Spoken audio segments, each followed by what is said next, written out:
Good morning everyone. Mag-ready na punta para maninda na punta.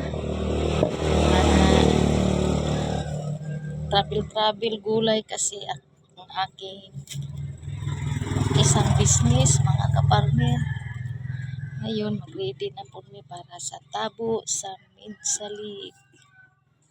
Para Midsalit ni mga kaparmer.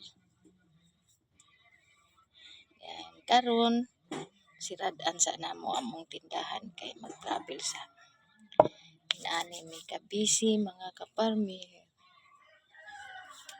Magpulad na pud mig init karon mga kaparmer. Ani naman ni among panginabuhi mga kaparmer. Hanggang dito lang muna ako mga kaparmer. God bless you all.